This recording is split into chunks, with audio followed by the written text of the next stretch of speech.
Yeah, there's the Tulip Museum. For those of you who are watching right now, that actually, I enjoyed that. I didn't think it was going to be a big deal, but there are so many different kinds of tulips out there, and then the history of the tulips.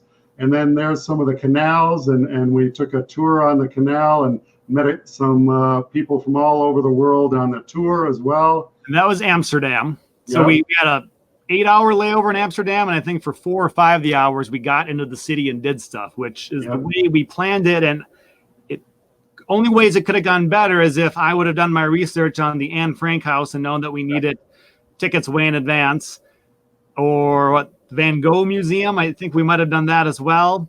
And I didn't do any of my research like I should have. Otherwise, we would have never gone to the Tulip Museum, except, okay, what do we do now? We looked across the street. There was this Tulip Museum. We walked over and thought, for €5 go do this little tour. And it was cool to learn about how big tulips were back in the day and why, even though they originated somewhere in, I think, China or Central Asia, that now Amsterdam in the Netherlands is like the biggest producer.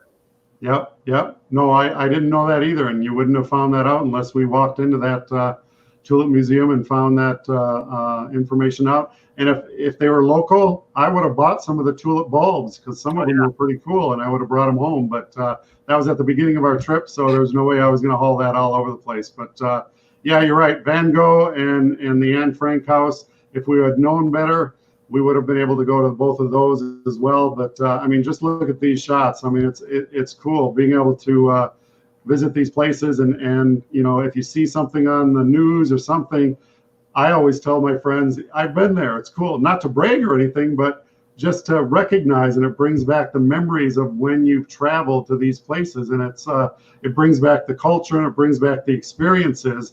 And you know, picture is worth 1,000 words. You know, the stroopwafels, I wouldn't have even done anything like that, and you found this place, and this was actually good. I could have eaten 5 or 6 of those. Those were very good. As it's on the screen here, and for those listening to this as an audio only podcast later, you can, I think, do one of 3 things. You can hear explanations and be satisfied, but if you want to see these photos, go to my personal Facebook page, or I think for sure my personal Instagram page. It's at Curt Pics, Piks, as in People I Know Show. I don't know if anyone even knows that secret. It's kind of a play on words for Instagram. But I put these photos up there, and it should all be public, at least on Instagram. It definitely is. And you can look through like the stroopwafel. I don't know what a stroopwafel is, but you know, as I've learned from traveling, and these are some traveling tips that I've learned, and you can share some of your own, Brad, that I'm in a new city. I like to do some research before I go, but if I haven't done enough research before I go, I Google to see what other people say are the things to do, the things to see. I had been in Amsterdam, and we'd already tried a few things that we couldn't do, like the Anne Frank house and Van Gogh Museum. So what do as we're walking around? Someone said the number one thing to eat was a stroopwafel, and I didn't know what that was, but we first went to a few places that were selling them, but they didn't seem legit. Like they seemed pre-made and not quite what we're looking for. So using Google, we were able to find this place, Melly's Stroopwafels, and we got the authentic experience, and these were delicious. Yep, they definitely were. And one other thing that I'd add is that, you know, if you don't want to use your cellular coverage or your minutes or anything like that, there are multiple applications out there where you could download maps, and then it would still use your GPS and give you directions to certain areas or certain places. And so you could actually do that. Now, what's cool about this picture, for those of you who aren't seeing the visual, this is a picture of one of the canals that we probably went down, traveled on, and you see, you know, some of the greenery on the side there, even though some places, you know, we still had some snow in certain areas. You still have some of the green grass there. And then you have a wide variety of vehicles. There's one van, a large van, a medium-sized car, and then you have all these motorcycles and mopeds as well. And so the other thing that I should highlight here that he probably brought up, and maybe I don't know if you did this on purpose, Curt, but in the middle of the screen on the in the middle there, you see UPS. So thank you for pushing UPS again. The photo you took, one of them, and I used it. I took that photo because there was a UPS truck, and so anytime I go to any other country, I try to get some pictures of the UPS truck or drivers. And the one thing I didn't bring with me was my UPS ID. And I go up to a driver or somebody else who's a UPSer is what we call them. And I'd show them my ID, and then we'd have that link right there, right then and there. We'd be able to connect, even though we might not be able to talk to each other. We'd be able to recognize that ID and then take a picture, and that's another way to connect with other people. So it's always fun to connect with other people, and I think you and I both enjoy doing that when we meet other people and find out where they're from, what they're doing, what they're up to, what their life is like, and then we learn from that, and we definitely come back, and we don't take what we have for granted anymore, because you see a lot of people that are in different kind of situations, and so that's part of the reason why I like traveling is opening up your eyes a little bit more, and you don't have the blinders on anymore. So. And to understand how different cultures, how they do things differently. So this photo is another great example.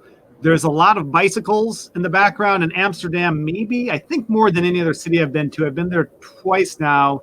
It is a biking city. You mentioned the van and the UPS truck. I wouldn't want to be a UPS driver in a city like that, because I think a lot of the places you end up going, the streets are just not designed for vehicles of that size. You can fit there. Like, it's big enough usually, but there's not all the space. Like in the United States, the country's so big, especially outside of the downtown areas of the major cities, you can get around pretty easily no matter what you're driving. But in some of these cities, they are designed for small vehicles at best. And a lot of people might be driving a moped or some other kind of motorized bicycle or otherwise. Just be on your bicycle or be on foot.